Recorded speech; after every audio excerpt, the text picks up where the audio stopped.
Hello and welcome to my channel. My name is Sarah, and in this video we are joining up with Corey over at Desert DIY and gonna participate in her Ugly Duckling Challenge. This one is specifically themed the spirit of Christmas, which what do we remember at Christmas time?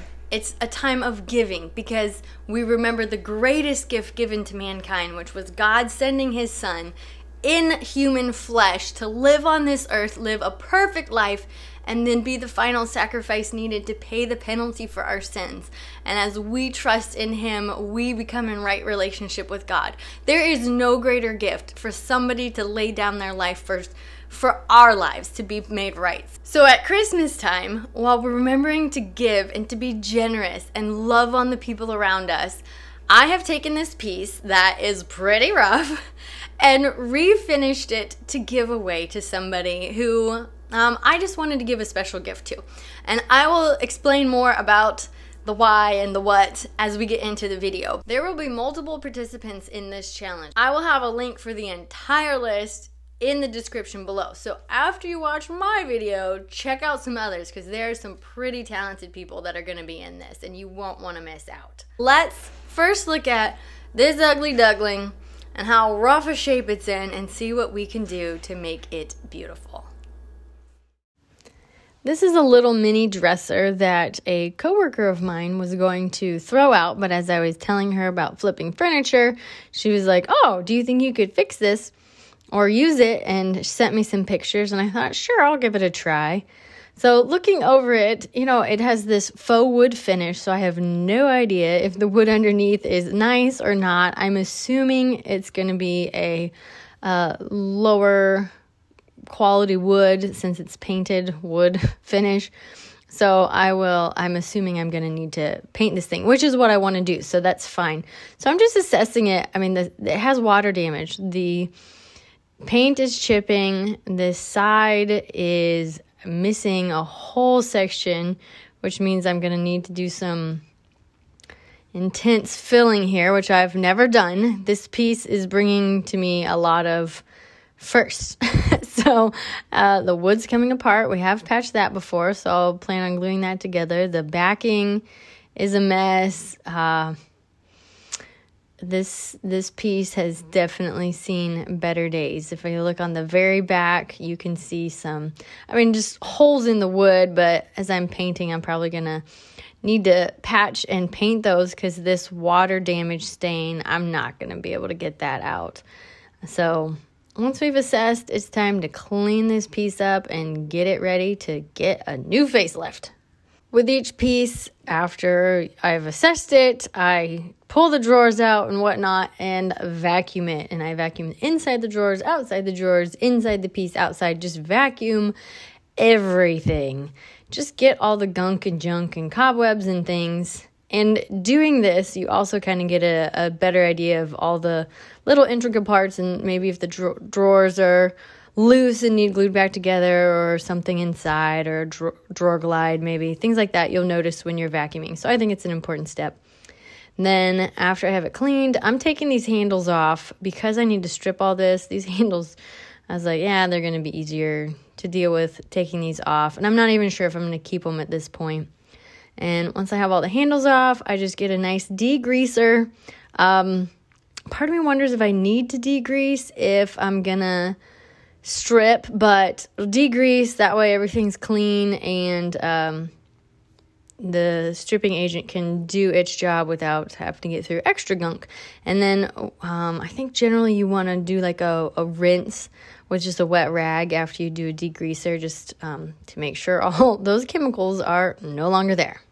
So this had multiple layers of paint, and so I'm anticipating that this stripper is going to take some time to work well.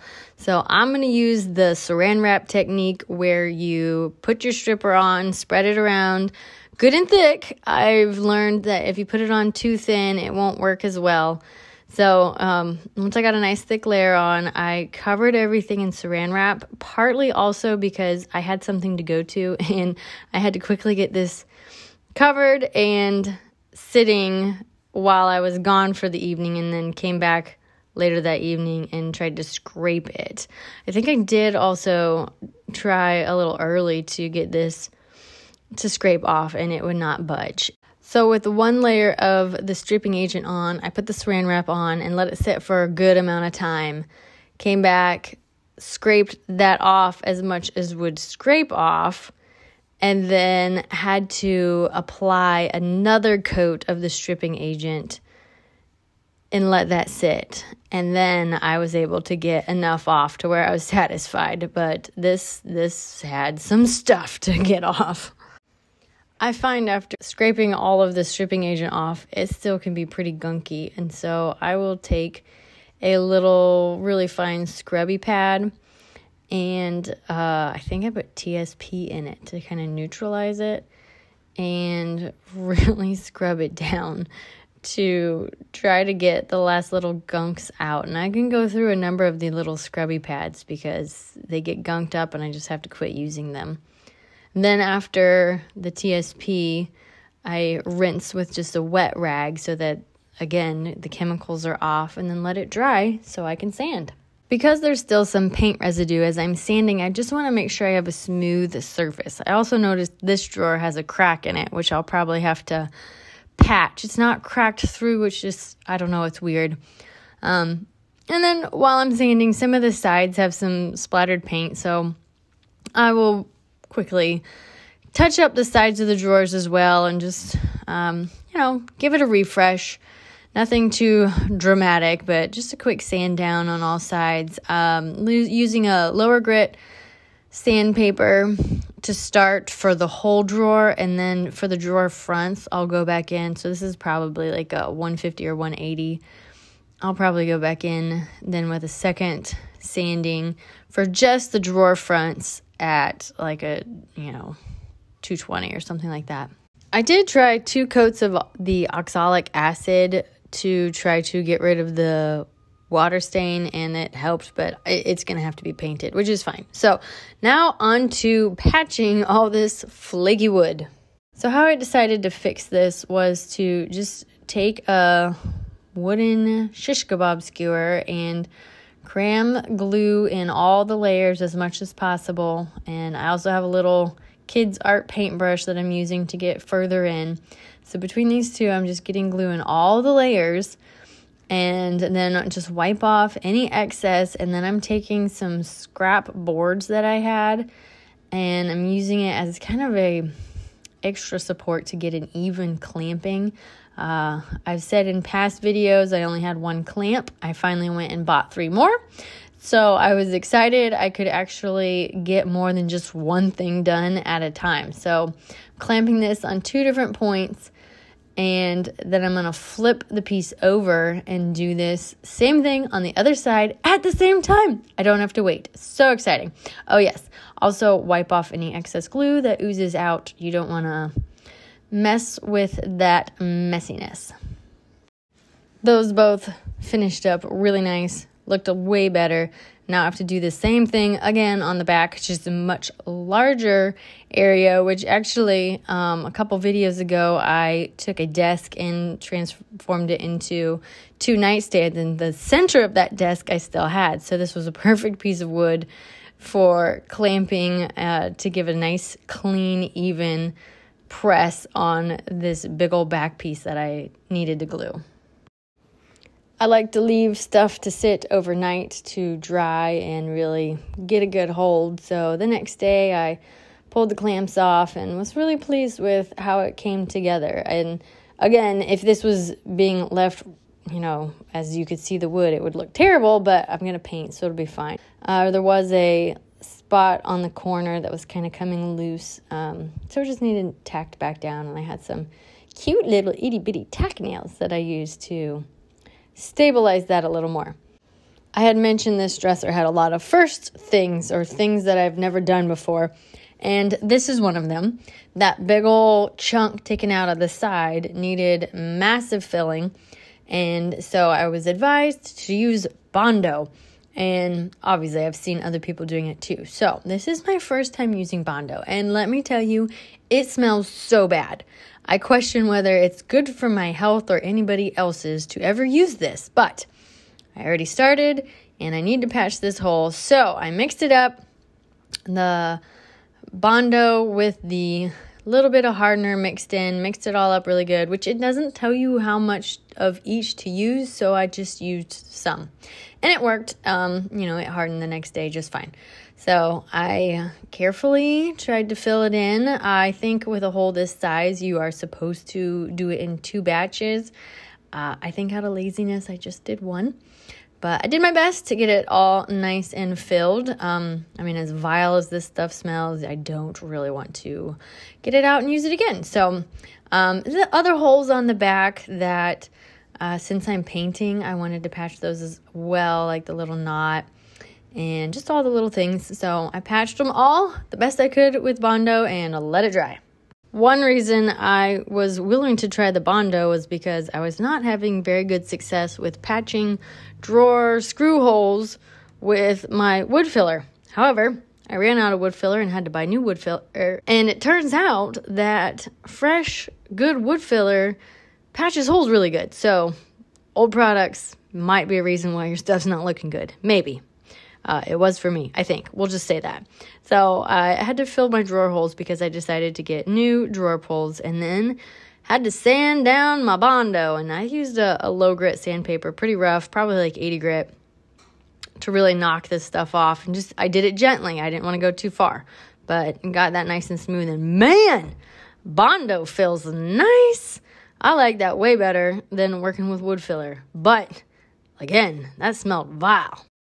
I had those little details on the front and side of the base of the dresser and needed something to scrape the paint out of. And so I went to the hardware store and picked up these scrapers that I see people use for, instead of using a stripping agent, they scrape paint off. So I'm trying this, and I was quite pleased with how it worked. I don't know how I would have gotten all the gunk out of here if I hadn't picked those up. So another first, using this scraping tool.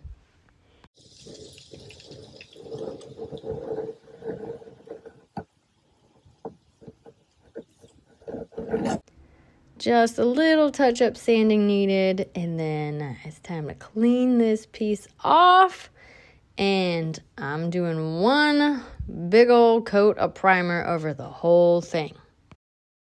I like to do like a 220 grit light sanding between coats of paint, especially after primer. It can get little bumps and nicks in it. So I like to clean those off, and then we're ready to paint this.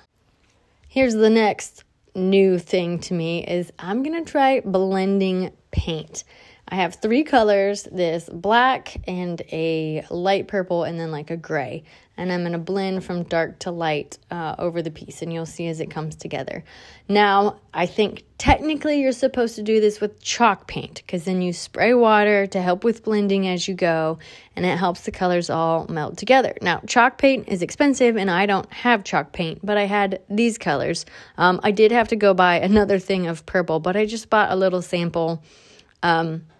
So I didn't have to go buy a whole big can of paint. So I like to be inspired and then go, I can do that, but then do it with what I have. So I'm not trying to teach you how to do this. I'm just saying how I did it. I don't think the way I did it was best. Now, I did not spray with water to blend my colors because I was told by the Sherwin-Williams paint guy that most paint cans say not to add water because it messes with like the molecular structure or something of the paint, and you're gonna mess up your finish.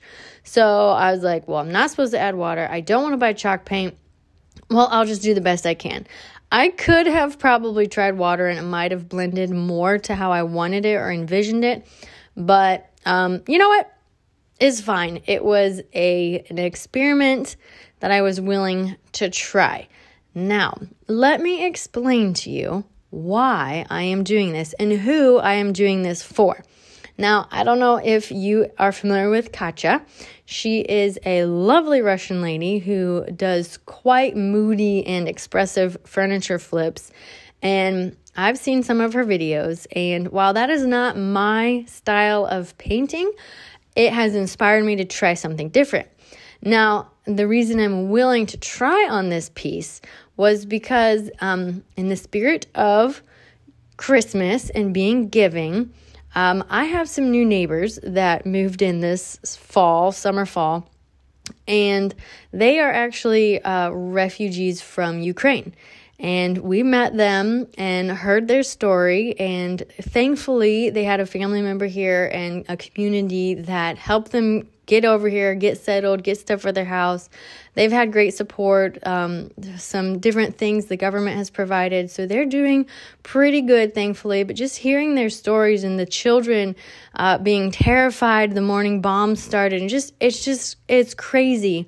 And so after hearing their story, I thought, what's something that I can do? In America, when you get a new neighbor, it's kind of an older tradition to bring some type of housewarming gift or something. And I had thought about trying to make this piece of furniture more moody and vibrant, but I was a little nervous to try. Didn't know who to make it for or whatnot. But having been in their house and seeing that they had some more vibrant colors in their home, I thought, well, maybe they would appreciate it. I have no idea. But the challenge, the Ugly Duckling Challenge, gave me the final kick to just try, see how it turns out, and give it to them as a housewarming. Hey, I'm sorry of all the junk that you're going through, but you're welcome here, and I'm glad you're our neighbor type of a gift. And take the risk, because actually they don't speak English, so thankfully they have family members that can translate some, but there's that language barrier too. But they're lovely people, very hospitable, and I just wanted to come up with something to say, I'm glad you're here. So this is why I am doing this piece, and hoping and praying that it turns out okay, because I've never blended paint colors before, and I don't know, I tend to do new things when it's going to a guest. I cook new dishes when we have guests over. I don't know why. Or here I'm trying all kinds of new furniture repair techniques and tools, and here I'm going to give it away. So I don't know, I might be crazy, but I think this is my living life on the edge. Some people might like to jump out of planes. I do new things to give to other people. So it's my cup of tea. So anyway, that is my reason behind doing this, and I think I'm pleased with how it turned out. So it takes 2 coats. So the base coat was a very rough blending, and the second coat is a better blending. And I will show you at the very end with the final reveal how all of it came together. But here's my attempt at being cool like Katja. Here is another first for me, and that is using furniture decals. I picked some off the internet that I liked. Now, that far right corner flower, it's all hydrangeas, but it's similar to another flower. I looked up the meaning of flowers, and I wanted one that said, "I'm praying for you," which, what is it, phlox? Something like that. That's the meaning of that flower. But I could not find a decal that meant that. But then when I got this, I saw that one of the flowers looked similar. So it was kind of like I was expressing to them, I'm praying for them. I mean, for crying out loud, I have moved to another country where I didn't speak the language on purpose, and that was a lot. I cannot imagine having to flee for your life because your home is potentially going to get bombed because they're dropping out of the sky. You literally can see them, and having to flee to another country, you can't speak the language. I mean, if anyone needs prayer, it's them. So I just, as a good neighbor, wanted to express as much as I could. Hey, I'm sorry you're going through this. I am behind you in wanting you to, do the best you can in this situation. So anyway, all that to say, I'm putting on these sticker decals, and let me tell you, you have to rub really hard. They make it look really easy in videos. You have to put a lot of elbow grease in there. So anyway, just a side note. And then I won't show you all the flowers till the final reveal, but the top here, I was going to do a little bouquet, and that took me more than 11 minutes to figure out how I wanted to get these situated so they looked nice. And I was really pleased with how it turned out. I just wanted it to look nice for my neighbors, and I'm really pleased with it. So once I got all the decals on, another first for me is using wax. I've only used like polyurethane, and now I'm using I think this is considered a hard wax. So I had my little wax brush and did my little circular motions to get it all on, and then I let it sit for, I think I went 24 hours. And then, my goodness, with even more elbow grease, you got to come back in and rub that stuff off. Apparently, there's a sweet spot at what point you're supposed to rub it off. I don't know if I hit it or not. But the reason I did the wax is because that's what you're supposed to use over decals, is my understanding, and not poly. Anyway, I really appreciated that the wax did not have a nasty chemical smell. So this is, in its favor. So anyway, rub really hard, and it took me a couple different cloths to figure out what would work and not leave little debris all over the place. But scrub to get that. You're trying to get it to this hard finish so it doesn't feel sticky. And once I got that, we are in the home stretch. As always, I like to do the Howard feed-in wax and give the wood a nice refresh, which I was like at the bottom of the barrel of this, and I really didn't think I would have enough, and I didn't have time to run to the store, at least in the day I'm filming this. And I was like, again, Lord, please let this be enough. And you know what?